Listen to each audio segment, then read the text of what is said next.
자, 여러분들 안녕하십니까. 이번 이야기는 시청자 머랭님께서 찾아오셨습니다. 오늘 머랭님께서 해주실 이야기, 보통 이야기는 아닐 것 같습니다.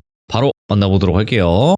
네, 여보세요? 머랭님, 네, 안녕하세요. 반갑습니다. 네. 오늘 또 찾아와 주셔서 너무너무 감사합니다. 아닙니다. 이런 귀한 날에 누추한 저를. 아이고, 무슨 말씀이세요? 머랭님은 충분하죠? 그죠? 네. 네. 자, 오늘 머랭님께서 찾아와 주셨고, 오늘 해주실 이야기는 어떤 이야기일까요? 직접 겪으셨던 일일까요? 아니면 지인분이 겪었던 일일까요? 오늘은 지인이 겪은 이야기입니다. 또 지인의 이야기, 어떤 이야기일지는 머랭님의 이야기는 들어봐야죠. 네. 네, 바로 출발을 해보도록 하겠습니다. 렛츠가 기리십니다. 머랭.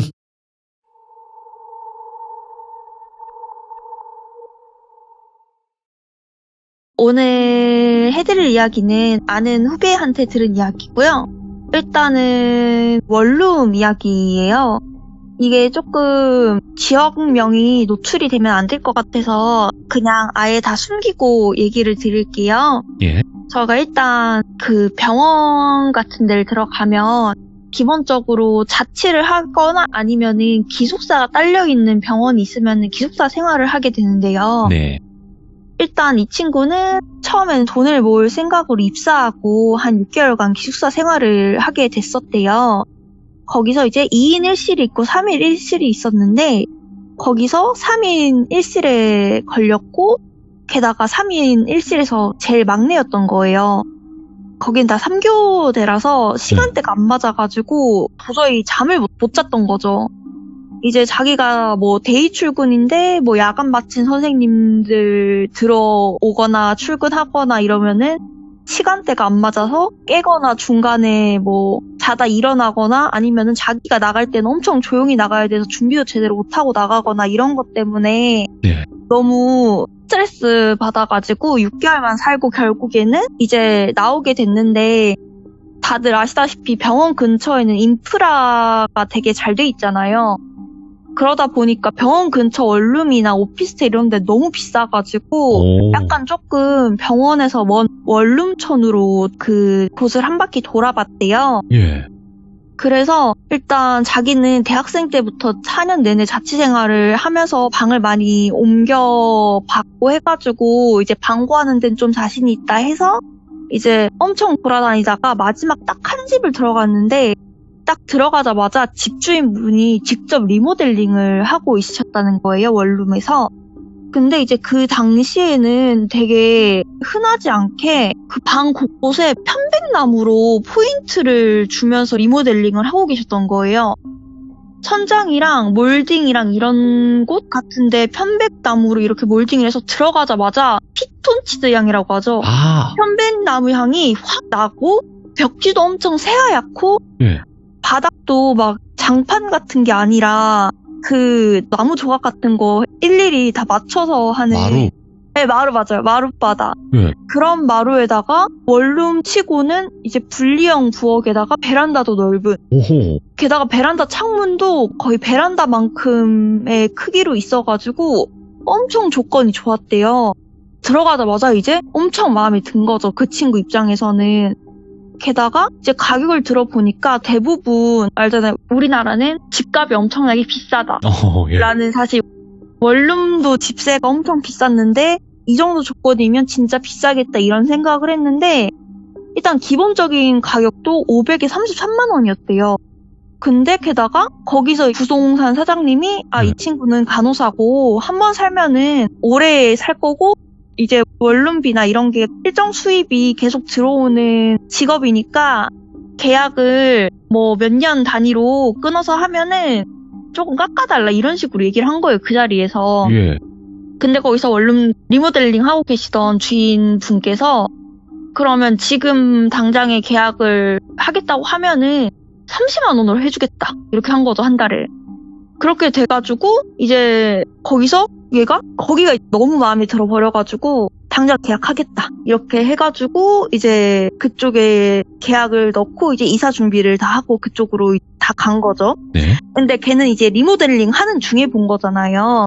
근데 거기가 병원이랑 조금 떨어진 곳이라고는 했는데 문제는 병원에서 집으로 오는 길이 유흥가를 끼고 있었어요. 아하, 예. 네, 유흥가를 지나면은 한 3에서 5분간 엄청 어두운 골목길이 있어가지고 좀 위험한 부분이 있긴 했었거든요, 여자로서는.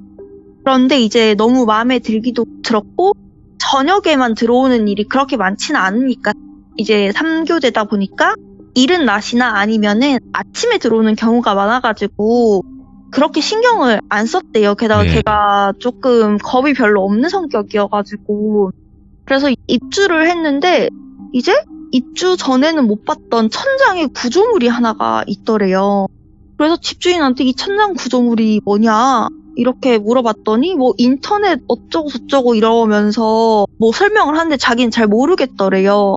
근데 그게 자기 사는데 그렇게 큰 불편감이 없어가지고 네, 뭐 알겠습니다 하고 신경을 안 썼대요. 제가 아마 돌비님한테 드린 사진이 있을 텐데 되게 희한한 구조죠. 그냥 천장에 저런 식으로 빨간색으로 그런 데가 텅 빈 공간이 하나가 있었대요. 예. 근데 뭐 자기 미관상 그렇게 크게 걸리지도 않고 그냥 새하얘가지고 뭐 밑에 물건 놔두는데도 그렇게 크게 문제가 되지가 않으니까 그냥 신경을 끄고 이제 살고 있었는데 처음 일주일까지는 진짜 괜찮았대요. 진짜 괜찮았는데 일주일 뒤부터 계속 이상 현상들이 나타나기 시작을 한 거죠. 네. 이제 그 새로운 집이니까 전등이나 리모델링 하면서 다 새로 갈았을 거 아니에요. 근데 계속 전구가 수명이 너무 짧은 거예요. 계속 전구를 바꿔도 계속 수명이 짧아가지고 이걸 한번 집주인한테 얘기를 했는데 자기가 리모델링 하면서 뭘 잘못 건드렸나 보다 미안하다. 자기가 전구값은 계속 그냥 지원을 해줄 테니까 원하면은 자기가 갈아줄 테니까 그냥 계속 사서 써라 이렇게 얘기를 했나 봐요. 다행 근처에 그 철물점이 있었어요. 예. 그 철물점에 조명도 팔잖아요. 전구로 된 거. 그래서 뭐 그래 돈도 준다는데 나중에 영수증만 첨부하면 다 준다고 하니까 어쩔 수 없지 뭐 그만큼 집이 마음에 들었으니까. 근데 어느 날은 이제 씻고 화장실에서 나오는데 화장실에서 와장창 소리가 들려서 위를 보니까 전구가 깨지면서 원래는 전구만 있지 않고 그 화장실 같은 경우에는 전구 있고 그 판 같은 것과 또 같이 있잖아요. 그게 바닥에 떨어져서 다 깨지는 거예요. 되게 위험했던 거죠. 나오기 직전에 떨어졌으니까. 처음에는 왜 이러지? 이게 좀 리모델링 급하게 하셨나? 막 이런 생각이 들면서 좀 찝찝하기도 했대요. 근데 이제 뭐 전구만 그런 거면 상관이 없는데 거기가 2층이었대요. 네. 일을 하다 보면 후배라고 했으니까 이제 새로 들어온 지 얼마 안 됐으니까 밤에 피곤해서 일찍 자거나 이러면 깊게 잘 때는 잘 몰랐는데 약간 늦게 마치고 들어올 때는 그렇게 고양이들 소리가 너무 시끄러워가지고 보면은 고양이들 발정난다. 이 동네는 고양이들이 왜 이렇게 많아? 왜냐면 원룸촌들은 그 음식물 쓰레기를 밖에다가 내놓으니까 예. 고양이들이 되게 많거든요. 그때는 한창 또 길고양이들이 엄청 많을 때라서 베란다 창문이 엄청 넓다고 했잖아요. 그래서 밖을 딱 쳐다봤는데 고양이들이 야옹야옹 오는 게 아니라 자기 층을 똑바로 쳐다보면서 자기를 쳐다보면서 파악질을 엄청 하고 있었대요. 거기서 약간 좀 소름 돋았는데 불이 켜지고 자기가 보여서 자기한테 그러는 건가 싶기도 했대요. 근데 밤마다 저러니까 이제 조금 자기도 짜증이 나고 신경이 쓰였는데 다행히 베란다 창문을 닫고 귀마개를 끼면 잘 수 있을 정도긴 해가지고 그때까지만 해도 그냥 아무 생각 없이 지내긴 했는데 사람이 잠을 제대로 못 자면 점점 신경이 날카로워지잖아요. 예. 근데 이제 그러다가 자면서 가위에 눌리기 시작한 거죠. 처음에는 가위에 눌리긴 했는데 뭐 보이지는 않고 소리만 들렸대요. 소리만 끼익 거리는 소리만 천천히 들리는 정도였다가 그 정도는 약간 좀 층간소음이라고 생각할 수도 있을 것 같긴 하거든요. 예. 근데 어느 날은 끼익 거리는 소리가 끼익 거리라는 소리로 엄청 점점 빨라지더래요. 근데 그때까지도 이제 눈앞엔 아무것도 안 보였는데 이제 시간이 점점 지나면서 형체가 보이는데 자기 위에서 목을 난 형체가 빠른 속도로 자기 위를 엄청 돌고 있더래요. 어떤 여자가 목을 충트리고 처음에 그걸 발견했을 때는 그 꿈에서 자기가 가위를 눌렸을 때는 기절을 한번 한 것 같대요. 예. 근데 이제 그 뒤로 또 얼마간 꿈을 안 꾸다가 또 어느 날 꿈을 꿨는데 자다가 얼굴에 뭐가 후두둑 튀는, 뭔가 따뜻한 게 튀는 느낌이 뭐야? 들어가지고 눈을 떴는데 자기가 가위에 눌린 상태였대요. 가위에 눌린 상태였고 처음으로 그 귀신 얼굴을 제대로 본 거예요. 일단 머리카락은 진짜 완전 길게 축 늘어진 상태였고 예? 두 눈은 완전 진짜 그냥 핏줄이 다 터져가지고 그냥 검은 그 눈에 그 흰자가 그냥 다 빨갛게 변했다고 생각하면 되고 후두둑 떨어졌던 형태가 였던 거예요. 예. 배가 엄청 난질이 돼 있어가지고 그 형체가 자기 몸 위에서 빙글빙글 돌았다고 했잖아요. 그러니까 그 빙글빙글 돌면서 온 사방 방 안에 피를 다 뿌리고 있었던 거예요. 벽이나 모든 곳에 다 피를 뿌리고 있어 자기가 그걸 느끼고 깼다는 거죠. 그래서 자기가 그걸 보고 너무 눈을 똑바로 마주치면서 그러고 있으니까 이제 완전 덜덜덜 떨면서 아무리 자기가 좀 무던하고 겁이 없는 성격이라도 그거를 똑바로 마주하게 되면은 그게 아무리 그래도 좀 너무 무섭잖아요.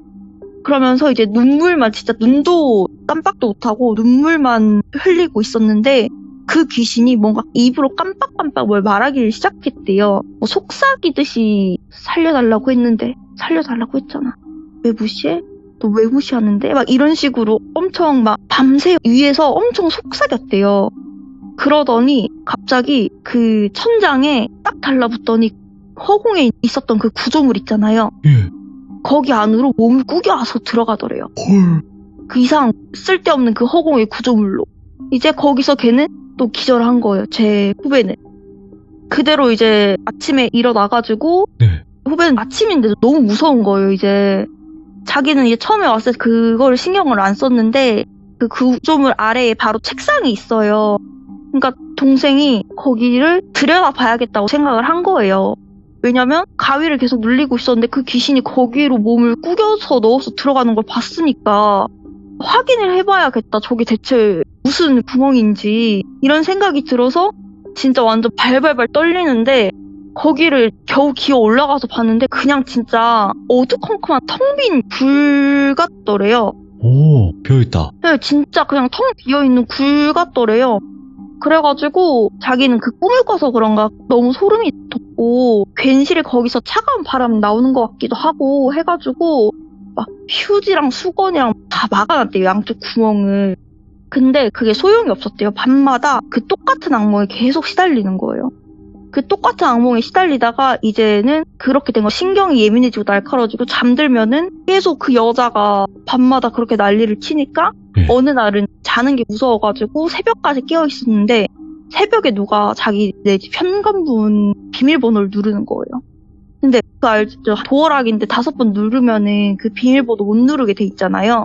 그 소리가 들리는데도 어떤 술 취한 남자 목소리가 들리면서 이름을 똘순이라고 하면 똘순아 이러면서 문을 쾅쾅쾅 치는 소리가 들려서 너무 무서워가지고 그 112에 전화를 한 거예요. 112에 전화를 했는데 이제 경찰이 오더니 뭔가 그런 거 있죠. 되게 익숙한 대처? 헐. 되게 익숙하다는 듯이 되게 지겹다는 얼굴로 그 남자를 끌고 가면서 이 사람 엄청 예전에 살았던 사람 남자친구인데 가끔 술 취하면은 자기 여친 집인 줄 알고 온다고 다시 오면은 다시 신고하라고 하고 그냥 갔대요. 그래서 뭔가 좀 찝찝하긴 했는데 술 먹으면 그럴 수도 있지 뭐 일단은 안 좋게 헤어졌나? 막 이런 생각을 그냥 들었대요. 자기가 그냥 신경이 너무 예민하고 이번에는 게다가 귀신이 아니라 사람이었잖아요. 그렇죠. 네, 사람이고 몇 번 그런 일이 있었다고 하니까 그때는 그냥 찝찝했는데 넘어갔대요. 그리고 이사 와서 되게 많이 봤던 것 중에 하나가 어느 날은 밖에서 비명소리가 들리길래 베란다 창문으로 바깥을 봤대요. 근데 그게 한낮이었어요. 근데 어떤 부부가 남편이 그거를 들고 아내를 이미 몇 번 조금 해를 한 것처럼 투성이가 돼가지고 그 원룸 골목촌에 소리 지르면서 부부싸움을 하고 있는 거예요. 근데 밖에 주민들이 다 나와 있는데 아무도 말리는 사람이 없는 거예요. 근데 거기가 되게 베란다 창이 넓어서 좋은 것도 있고 나쁜 것도 있는 게 햇빛도 잘 들고 통풍도 잘 되지만 문을 열면은 소리가 진짜 많이 들려요. 소리가 진짜 잘 들려요. 사람들 소리가. 게다가 2층이었어가지고 자기가 비스듬한 골목길에 살았는데 2층인데 그 다른 집 2층보다는 좀 낮은 2층이어서 더 잘 들렸대요. 그런데 그 이웃 주민분들이 하는 말이 이번엔 저 집이네 이러는 거예요. 그러니까 그 옆에 있던 아줌마 그러게 이번엔 저 집인가 보네. 아휴 또 언제까지 이러려나 막 이런 식으로 얘기하는 게 들렸던 거죠. 그래서 자기는 이제 뭔가 느낌이 빡 온 거예요. 뭔가 지금 이 현상이 지금 내가 겪고 있는 현상이랑 뭔가 연관이 있는 것 같다는 직감이 왔대요. 그때 뭔가 느낌이. 그래가지고 자기가 후다닥 내려가가지고 그 이웃 주민이신 분들한테 물어봤대요. 이제 그 이웃 주민분들은 봤던 애도 아니고 젊은 애가 그것도 이제 막 신경이 완전 날카롭고 막 다크서클 요만큼 내려온 처음 본 애가 와가지고 꼬치꼬치 캐묻는데 누가 대답을 해주겠어요. 사실 자기 동네 일인데 아니 뭐 아무것도 아니야 이러면서 그냥 들어갔대요. 동네 주민들이 다 피하면서.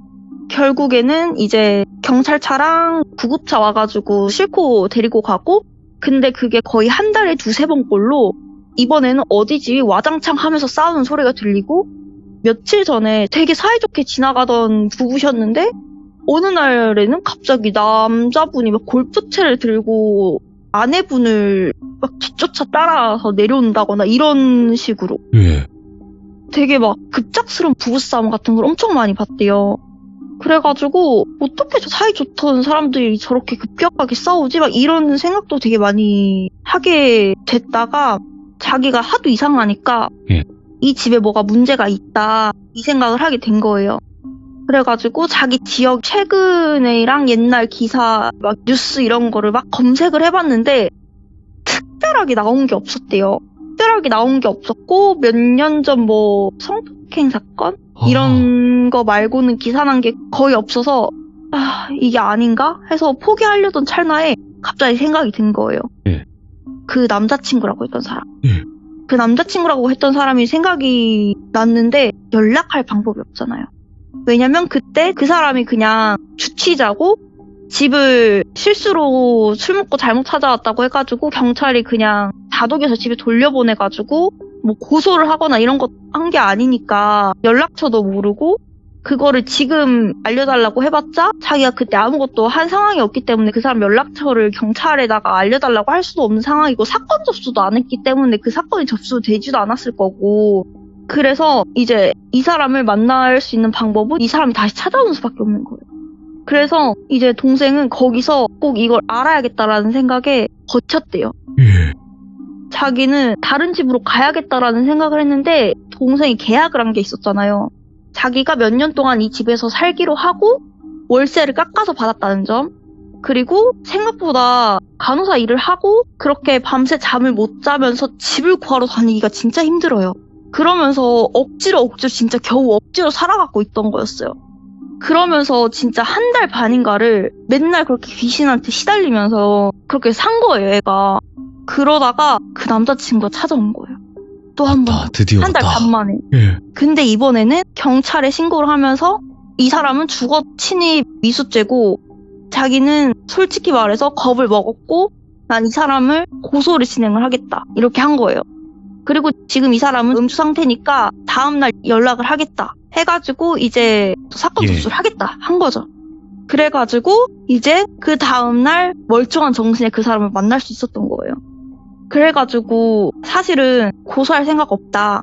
그냥 사건 취하할 거다. 대신에 집에서 무슨 일이 있었는지 알려줄 수 있냐. 내 생각에는 본인이 이 집을 계속 찾아오는 이유도 있을 거고 나 솔직히 이 집에서 계속 이상한 일이 생기고 이런 꿈을 꾸고 그런다.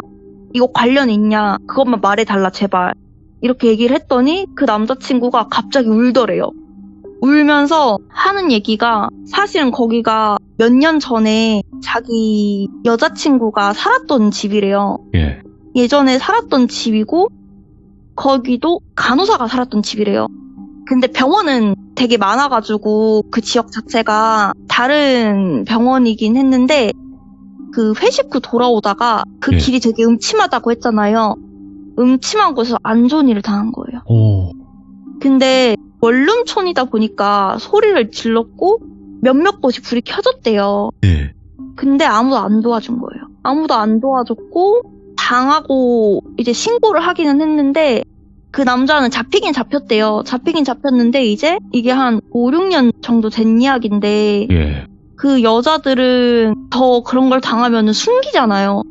그러니까 그 당할 때 생겼던 상처도 그냥 그 골목길 이런 데 사니까 집 가다 넘어져서 생긴 상처다 이런 식으로 해가지고 조금 며칠 휴가를 받고 그 사람 멘탈이랑 이런 거 싹 다 무너진 채로 그냥 계속 일을 다니고 있었대요. 남자친구한테도 얘기를 안 했대요. 남자친구한테도 오히려 얘기를 계속 안 하고 솔직히 그렇게 약간 그런 폭행을 당하고 나면은 바로 산부인과 가서 검사하고 그 사후 피임약이라도 먹던지 이렇게 했었어야 되는데 그걸 안 한 거예요. 그러니까 그 주변에 자기가 간호사고 그런 성폭행을 당했고 이런 걸 얘기하고 싶지 않으니까 젊은 나이에. 그렇죠. 예. 네. 근데 이제 그 남자친구한테까지도 비밀로 하고 있었는데 이제 그 여자친구분이 생리를 안 하기 시작한 거죠. 이제 그러면서 그 사람이 살이 점점 쭉쭉 빠졌대요. 완전. 안 그래도 조금 아담한 체구셨는데 거의 30kg대까지 내려가셨다고 하시더라고요. 그래서 검사를 했더니 임신이었던 거예요. 이미 이제 멘탈이 망가질 대로 망가지고 자기는 살 가치가 없다고 느끼셨던 거죠. 그래서 자신을 해하시고 전등에 목을 몰아서 돌아가신 거죠. 예. 그러면서 이제 몸무게가 워낙 가벼우시니까 일반 성인 여자 몸무게면은 사실 그 전등에 목을 하시면은 쉽게 떨어졌을 텐데 오히려 약간 너무 가벼우셔서 버둥거리시다가 그 온 방이 다 난자했다고 하더라고요. 네, 그래서 그런 꿈을 꾼 것 같았나 봐요. 네. 그러면서 이제 남자친구는 그거를 못 알아줬던 거에 대해서 되게 너무 미안하고 결혼을 약속한 사이였는데 그렇게 허망하게 보낸 게 미안해서 술 먹으면 가끔 그 집으로 찾아간다는 거예요. 그러면서 지금의 후배가 거기에 들어온 지 3-4번째인가? 그렇다는 거죠. 예. 왜냐면 그런 사건이 있고 나서 몇 년 동안은 한 1-2년은 거기를 사람을 안 받았었대요. 그리고 이제 이번에 집을 한번 싹 다 리모델링 했다고 했잖아요. 네. 리모델링 한 거는 이번이 처음인 것 같대요. 왜냐면 그 사람도 그 집을 한번 보긴 봤으니까 술 취한 상태에서도. 네. 왜냐면 그 공간이나 이런 것도 조금 궁금한 게 있어서 물어봤대요. 그때도 이런 공간이 있었냐 이런 것도 물어봤대요. 왜냐면 거기로 여자친구가 기어 들어갔으니까. 근데 그런 건 처음이라고. 왜냐면 거기를 뻔질나게 들어갔었을 거니까 남자친구니까. 네. 그래가지고 이제 이 내용을 듣고 바로 집주인한테 따졌대요.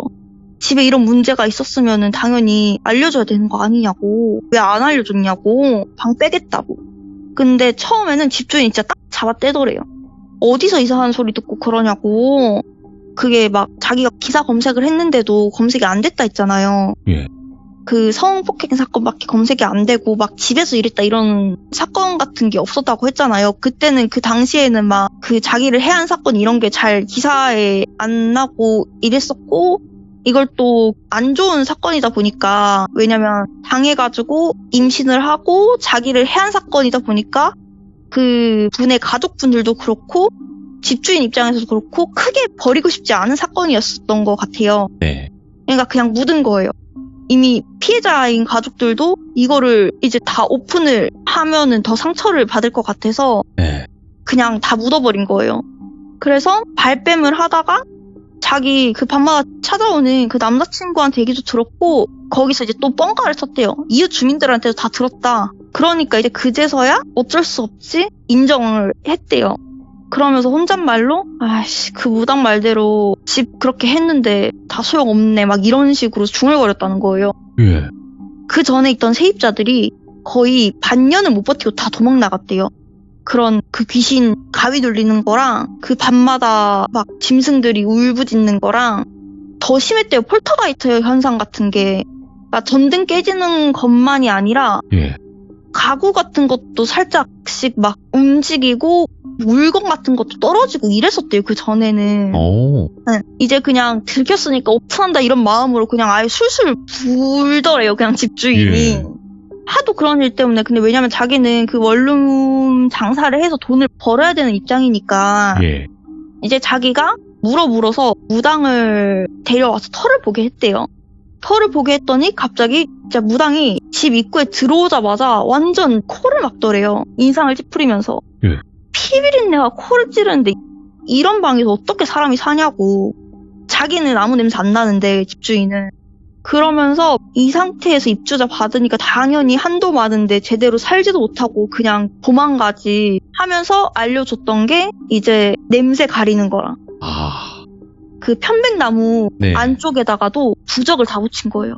부적을 다 붙이고 그 빈 공간 있죠. 예. 빈 공간 중에서 제일 안쪽에 침대 위쪽에 제일 구석진 공간 있잖아요. 저희가 절대로 들여다볼 수 없는 공간. 예. 거기에 부적을 엄청 갖다 놓은 거예요. 그걸 다 숨긴 거예요. 지금의 자기한테. 예. 그게 그나마 나아진 건 거죠. 그러니까 이제 그거를 집주인이 직접 리모델링 한 것도 그렇게 공사하면 다른 데 소문날까봐. 예. 자기가 집주인이 직접 리모델링을 한 거예요. 그러면서 이때 또 중얼거린 게 있는데 자기가 그거 두고 진짜 약간 소름 돋았대요. 근데 그 무당이 그렇게 또 멍청이는 아니야. 다 반년 만에 도망갔는데 아가씨는 한 1년 버텼네? 이런 식으로 얘기를 하더래요. 그 전에 세입자들은 한 반년도 못했는데 아가씨는 1년 정도 버텼으니까 효과는 좀 있네? 좀 더 해볼까? 막 이런 좀만 더 하면 되겠는데 이런 식으로 얘기를 했다는 거예요. 예. 앞에서? 네. 전화로 중얼거리면서. 예. 근데 걔가 계약이 걸려 있었잖아요. 2년 정도는 무조건 생활한다고 하고 월세를 낮게 받은 그런 게 있었는데 소문 안 낸다는 조건으로 바로 그냥 나갈 수 있게 해주겠다. 이렇게 해가지고 나왔는데 알고 보니까 그 집 시세가 원래는 이거의 2배였던 거예요. 예. 보증금도 원래는 1,000만 원이 넘고 월세도 한 60 정도 되는데 그만큼 깎은 거예요. 예. 네, 반으로 완전. 그래가지고 이제 그 후배는 바로 병원 근처 5분 내 집으로 이사를 오게 됩니다. 바로 나가야지. 네, 자기는 다시는 그쪽으로 안 가고 싶다고 했는데 어쩌다 한번 그 길로 지나갔는데 거기에 그렇게 여성 안심 그 박스 있잖아요. 예. 그게 엄청 많이 세워져 있대요. 그 벨 누르면 닫히는 그 여성 안심 박스 있잖아요. 예, 그런 게 있구나. 예. 네, 그런 게 되게 많아요. 예. 저도 그 길을 한번 지나가 봤거든요. 예. 거기가 이제 아예 지금은 바뀌어가지고 엄청 예쁜 카페 거리로 바뀌긴 했거든요. 네. 근데 거기 곳곳 어두침침한 곳에 진짜 보기가 흔하지 않거든요, 그게.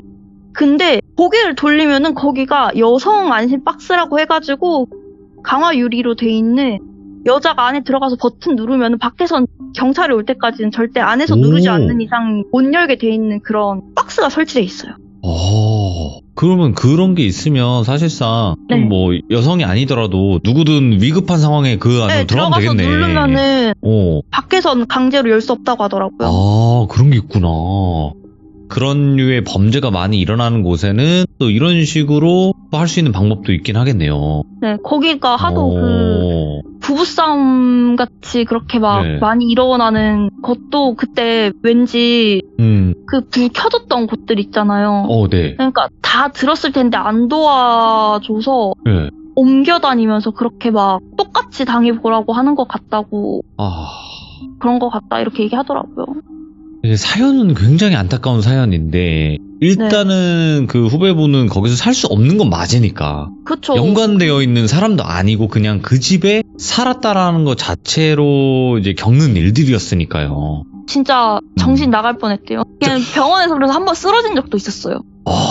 이제 잠도 못 자고 먹을 것도 제대로 못 먹고 스트레스 받는데 네. 이제 병원에서 일은 해야 되니까 그것 때문에 한번 그 탈수랑 탈진 와가지고 한번 병원에서 쓰러진 적도 한번 있었어요. 그때는 그 사연을 제대로 몰랐었는데 네. 가끔 이제 연락이 오거든요. 자기가 그때는 너무 어려서 아무데도 얘기하지 말라길래 정말 아무데도 얘기를 안 했었다고.